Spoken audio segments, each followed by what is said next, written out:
Nako, mga kababayan, maganda yung ating pag-uusapan. Good news sa atin, bad news sa kanila. Mga kababayan ko, kumusta na kayo mga putang inang DDS? Oo, nagpakatanga kayo. Akala ko ba 32 million kayo? Bakit ang pirma ni Digong hindi umabot ng 50,000? Eto na nga, mga kababayan. Nako po. Bakit hindi umabot ng 50,000 ang pirma? Hindi umabot ng 50,000 ang pirma. Wala nang pag-asang makauwi pa ang tatay nilang karton. Wala nang pag-asang makauwi pa. At may nilabag pang violation ang mga puta. Kaya tawang-tawa si Maharlika kasi mga tanga sila di ba?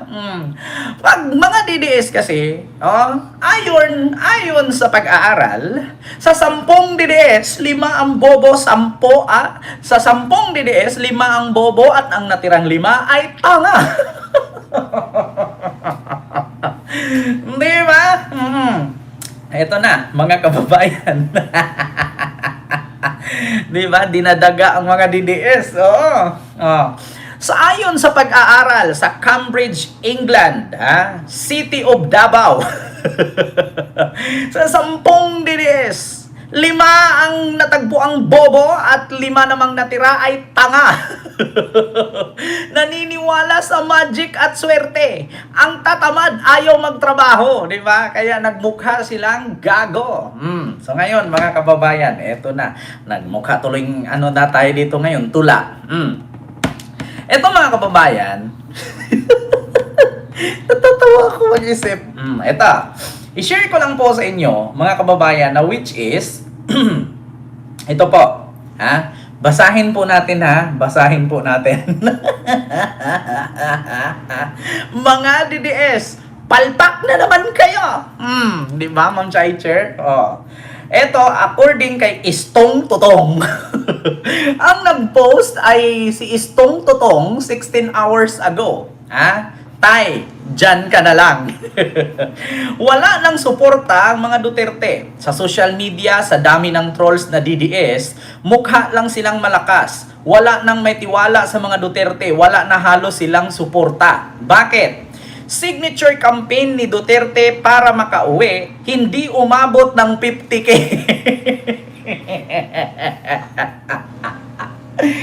Utang ina, 1 million na pirma ang kailangan sa loob ng 4 na buwan. Ay, Diyos ko, mga kababayan. Ngayon sasabihin nila, fake news yan? Hindi totoo yan?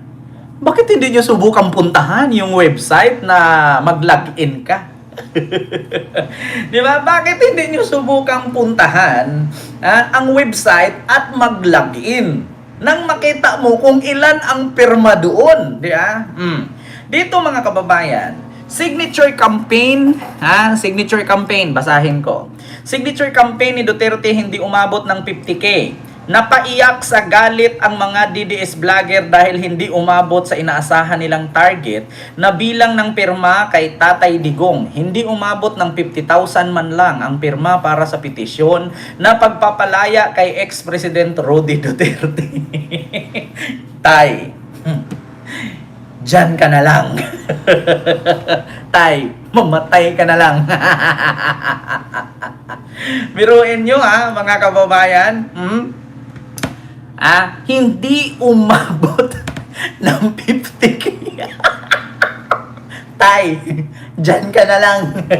Pasaway ka kasi pag nandito ka Kung ano-ano pinagsasabi mo, nagkabulol-bulol ka na lang, bumabarag-barag ka pa nga Siraan mo kasi ng siraan si PBBM. Tay, dyan ka na lang. Diba, Mami Melinda Villanueva?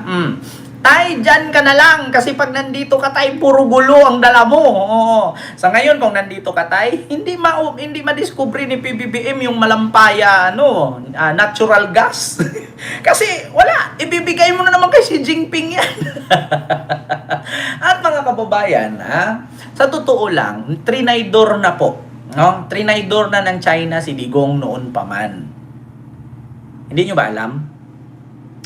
According sa aking nalalaman, ayaw na ng China kay Digong simula nung natanggal. Ang akala kasi ng Chinese government, mga kababayan, ay kung gaano katagal si Xi Jinping, ganun din katagal si Digong mamuno. Nagkakamali po ang China. Kasi ang Pilipinas po, ang rule lang po ng pamumuno ng presidente ay 6 na taon. At kung naging presidente ka na, hindi ka na pwedeng tumakbo pa pagiging presidente. Pwede kang tumakbo vice pababa. Pero pag presidente, hindi na. Hindi katulad sa Amerika at hindi katulad sa ibang bansa. Si Xi Jinping kasi, mga kababayan, hanggat tiwala ang tao, ang gobyerno sa kanya, hindi siya mapapalitan. So ngayon, mga kababayan, simula noon nung pumunta si Digong nung hindi pa pumutok, hindi pa pumutok itong usaping warrant of arrest niya sa ICC, ay pumunta ito ng Hong Kong at sinubukan pang mag-seek or mag-apply ng asylum. Ngunit sinipa ng China at hindi pinayagan. May nag-comment, puro daw ako fake news. Ito, ipakita natin ha. Kung fake news man ito, tignan natin ha. Kung umabot ba talaga ng 50? Ito. Ayan po yung pirma. 40,389. Nasaan po ang 500,000 na pirma? Hindi nga umabot ng 50K. This is more than a petition. It's a collectible call for justice, compassion, and timely action. Together, we uphold due process, humanity, and the rule of law, stand with 1,000 of Filipinos across the globe. Follow the step below to ensure your signature truly makes an impact. So, paano nangyari yan? Puro ka paninira, aba? Pag ako nagsabi ng totoo, paninira? Paano naging paninira yan? Sige nga, ako pa yung nanira. Bakit? Ako ba yung nangalap ng pirma para kalabanin ang gobyerno ng Pilipinas? Yung ginawa nilang pangangalap ng pirma, binabypass nila si PBBM, kinakalaban nila ang batas ng Pilipinas. Tapos ngayon, sabihin niya, ako pa naninira. Diba? Kita ninyo? So, nagpapatunay na yung 500,000 na pirma, hindi umabot ng 50,000, 40,000, 389 lang. Ang tagal nito, mga kababayan, ay 4 na buwan lang. So, kung lumagpas ng 4 na buwan at hindi umabot ng 500,000 to 1 million, ibig sabihin, wala ng pag-asang makauwi si Digong. Tay, dyan ka na lang. Ayan po, mga kababayan. 40,389. So, paano na nasabi ngayon? Ayan o, signature campaign. Para kay Digong. Bakit? Hindi pa po pwedeng mag-login yung mga bubuwit nating walang puwet? Instead of 1 million votes, 1 million votes, hindi na umabot ng 50K. Binabaan na nga lang, ginawa na lang 500,000. Ayan nakita nyo, 500K na lang instead of 1 million. Ginawa na lang 500,000. Asaan na yung 32 million? Kumusta na? Asaan na yung 32 million? Instead of 1 million signature, binaba sa 500,000. Natapos na lang ang 4 na buwan. Tay, dyan ka na lang. Di ba? Tay, dyan ka na lang. Huwag ka nang umuwi. Diyan ka na lang. Mga kababayan, okay lang ina. Tay, diyan ka na lang. At least nasa abroad ka nakakulong, kumpleto gamot, walang fentanyl, Hindi ka pa magiging addictus. So ngayon, mga kababayan, yung Tay, kami naman, ngayon, gawa tayo bago. Tay, diyan ka na lang. Sa 100, sa 1 million signature na dapat kalapin para makauwi daw si Digong, binaba sa 500K. Sa 500,000, para medyo madali-dali, kasi mahirap nga naman hanapin yung 1 million signature sa 4 na buwan lang. Ginawang 500,000, putang ina. Hindi na tuloy umabot ng 50,000.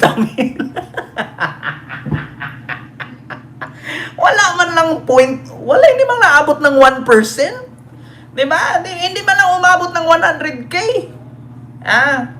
Mga kababayan, kita ninyo?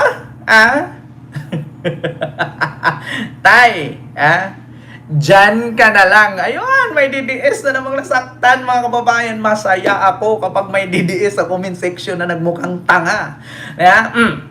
Ngayon, mga kababayan, alam ko na sa mga ganitong pirma-pirma, may budget ito. Ngayon, ang tanong, kung sino man ang nag-budget niyan, syempre, bawat vloggers niyan, binabayaran. Papayag ka ba? Iikutin mo yung buong Pilipinas, ngangalap ka ng pirma, wala kang pamasahe, wala kang pangkain, wala kang pang hotel, wala kang pang eroplano, wala kang allowance.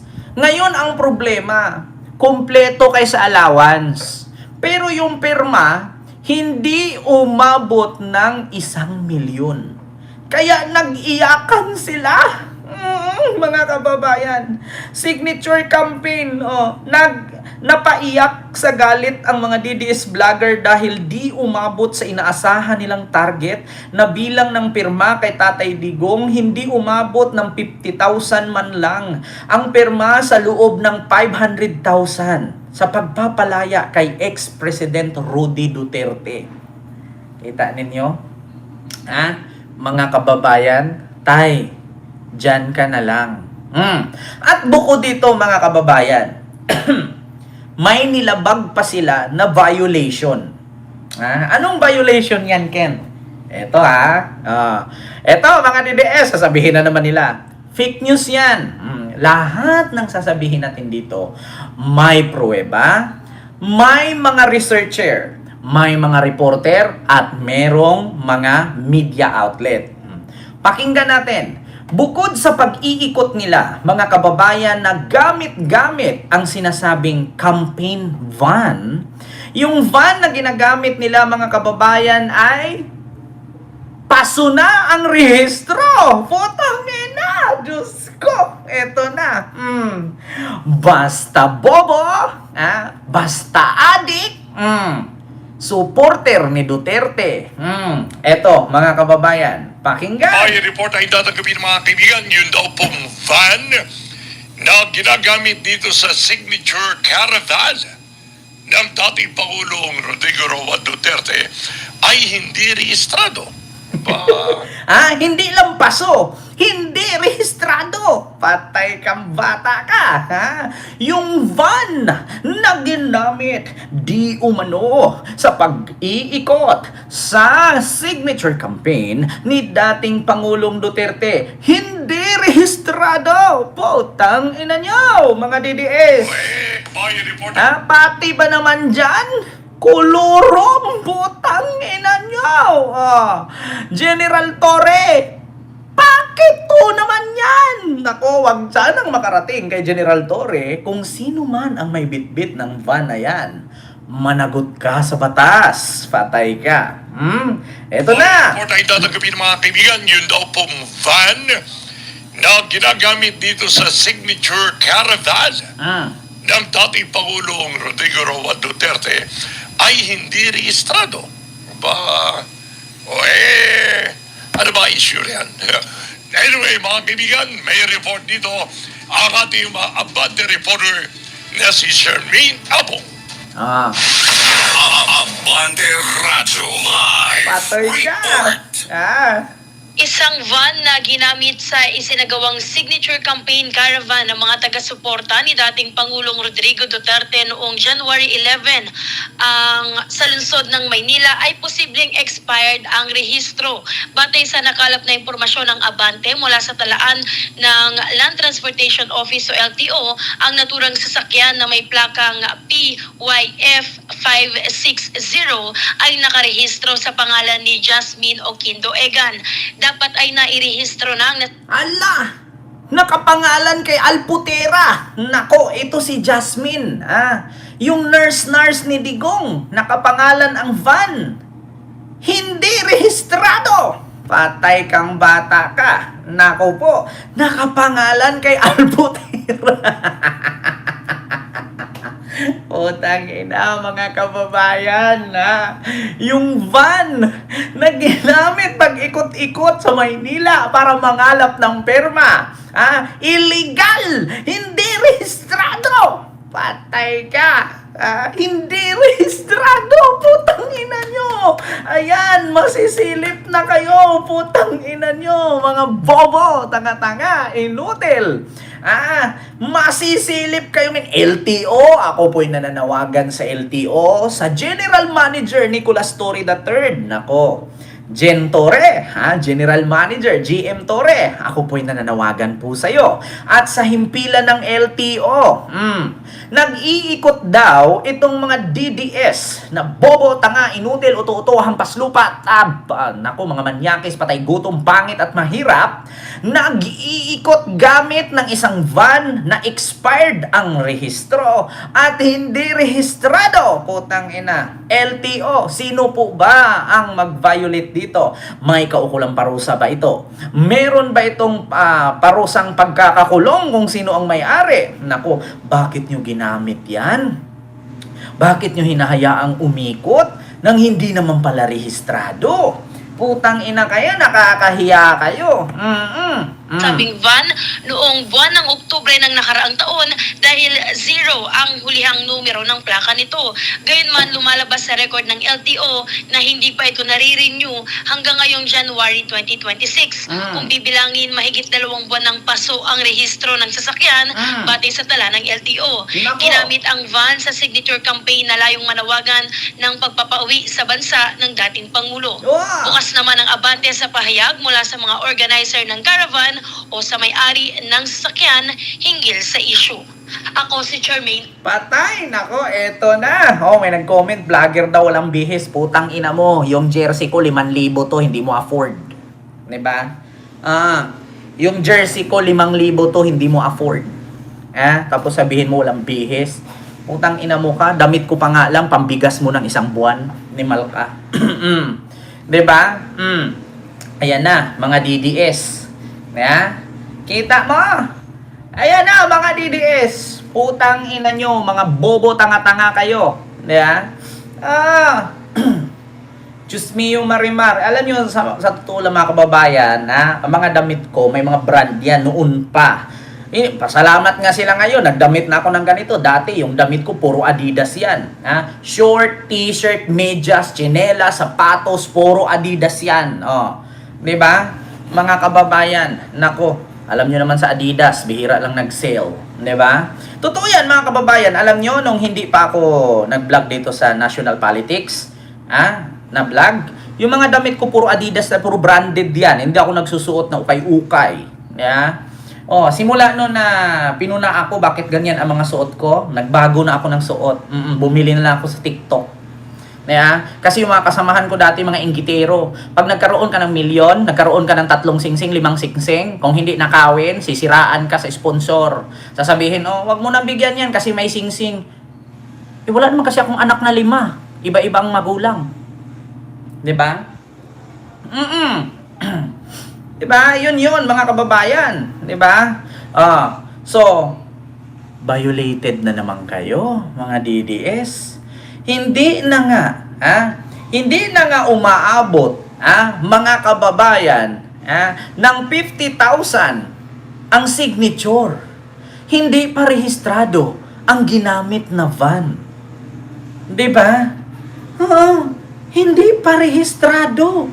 Putang ina, paso! Nako po, eto na. Pakinggan natin mga kababayan kung ano ang reaksyon ni Maharlika. Dito. Tignan natin kung anong reaksyon ni Maharlika. Eto na si Maharlika mga kababayan. Ayan Bulljack TV. Bulljack. Basahin natin. Ang kajutahan ng Team Albutera ay nagbunga na. Yes, nagbunga na mga palangga, mga kabutod, mga kalisatanas, mga kabangag at mga kabunjing. Kapahamakan sa mga Duterte, abangan sa vlog at hintayin natin ang mga kajupaltuhan ng mga jam mambubudol. Kita ninyo napansin na ni Marlica, putang ina, yung van na ginagamit pag ikot-ikot mga ngalap ng perma. Hindi rehistrado. Wow, putang ina talaga. Ma'am Winifred, hello po. Ayan, Miss Maharlika, kung totoo po kayong nagmamahal kay Tatay Digong na katulad namin, ba't di na lang po kayo makiisa? Putang ina! Maharlika, makiisa ka daw sa isang kriminal at ano? Ayan, Maharlika, kita mo kung totoo daw mahal mo si Digong, ba't hindi ka na lang daw makiisa? Putang ina, kung ako kay Maharlika, bakit ako makiisa? Hindi na nga rehistro dyan, makikisama pa ako. Kung makasuhan kayo, tanga, di ba? Kita nyo, mga kababay, ganyan ang sakit ng mga DDS. Putang ina. Ay, sumasakit yung IUD ko. Bagong puto lang ito. Kahapon lang to tinahi. Kakasisaryan lang sa akin, sa likod. Kita mo, sabi ni Inil o ni Nurbag. Kita ninyo? Sabi ni Maharlika, posibleng expired na ang rehistro ng isang van na ginamit sa isinagawang signature campaign ng taga-suporta ni dating Pangulong Duterte. Ang sabi naman ni Maharlika, ang kajutangahan ng Team Alputera ay nagbunga na. Yes, nagbunga na ang kapahamakan sa mga Duterte. Abangan. Nag-comment ang bobong DDS. Nag-comment. Anong sabi? Miss Maharlika, kung totoo po kayong nagmamahal kay Tatay Digong na katulad namin, ba't di na lang po kayo makiisa? Kung ayaw nyo naman po, gumawa na lang po kayo ng sarili nyong idea para sa ikakabuti ni PRRD. Huwag po puro pagbabantay at pagpupuna sa effort ng iba. Putang ina, Ganyan ang sakit, mga kababayan. Alam na nga na binuko, pinuna, kasi mali, bawal yan. Illegal yang ganyan. Tapos magko-comment ka, hindi ka na lang makiisa kung mahal mo si Digong. 'Di ba? Kung talagang iisa ang pinaglalaban, dapat makiisa na lang. O putang ina. Kung ikaw si Maharlika, alam ko kahit bubo yan si Maharlika, o tanga-tanga, o ginamit lang si Digong para sa revenue at sa allowance na makukuha niya. Pero sa totoo lang, totoo po yan. Alam nyo si Maharlika, hindi naman talaga yan supporter ni Digong. Sumuporta lang yan kasi may makukuha siyang allowance at meron siyang mga viewers, may revenue siyang mapapala. Kasi kung tutuusin kung si Maharlika hindi nagbablog sa YouTube yan, do you think magko-concern kay Digong yan? Hindi. Tapos sabihin mo kung totoong nagmahal ka, bakit hindi na lang makiisa? Kung ako si Maharlika, ba't ako makikiisa? Krimen na nga yan. Illegal yan. Mag-iikot ka ng van na hindi rehistrado. Diba? Kita mo mga DDS? Ay, Diyos ko, makiisa daw. Diba? Mamay malay ko. Alam mo na krimen, illegal yung magpapaikot ka ng van na hindi rehistrado. Tapos gusto yung makiisa si Maharlika sa inyo? Putang ina, kahit papano ng pokpok na yan ang pumatay ng asawang kano na matanda para malipat sa kanya ang yaman. May utak din yan. Kahit papano, may natitirang kunting pagkakaalam yan. Paano nyo naman po nasabing kapahamakan yung ginawa sa signature campaign? Kapahamakan po yan! Bakit? Instead na maipapatuloy yung signature na yan, pagbabawalan kayo ngayon ng LTO na mag-ikot kasi gumamit kayo ng hindi rehistradong van. Kita ninyo? Tapos sasabihin, paano daw nasabing kapahamakan sa mga Duterte? Posible, hindi confirm na expired na. Sus, kung may masabi lang, given na expired na, renew, anong problema? O diba, sabi ni Mark Rian, posible, hindi confirm na expired. Sus, kung may masabi lang, given na expired na, hindi i-renew. O diba, ayan na naman tayo, kasi expired na, i-renew daw. So okay, so ganito pala DDS, ganito pala. Kung ako ngayon, paso na ng 2 buwan ang sasakyan ko, iikot-ikot ko. I-drive ko kahit saan.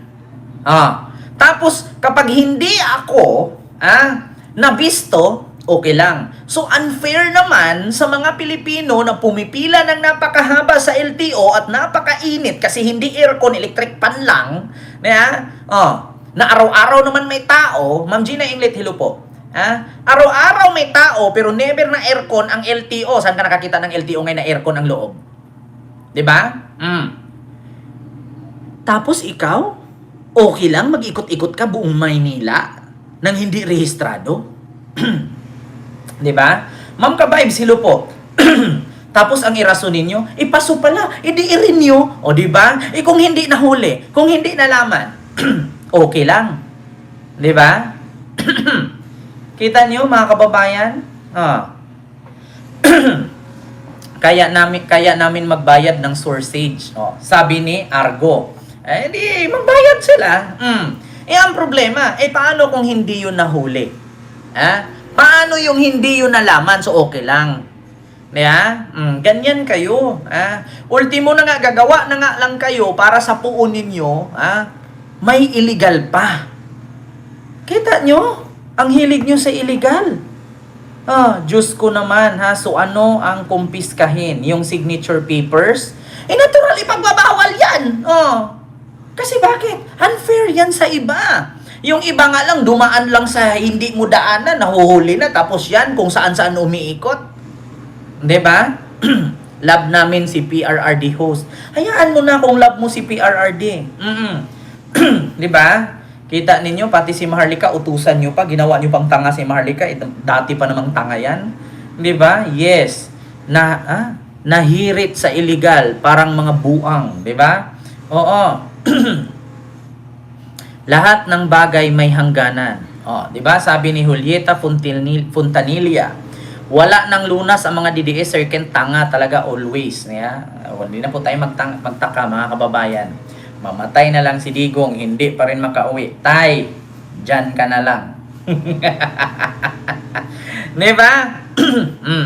So, sunod, mga kababayan. Bukod dito, sa signature campaign, ng mga DDS na hindi umabot ng 50K, umabot na sa ultimatum. 4 months lang to 4 months. So, natapos na yung 4 months, imbes na 1 million, ginawang 500K, hindi naman umabot ng 50K. So nga,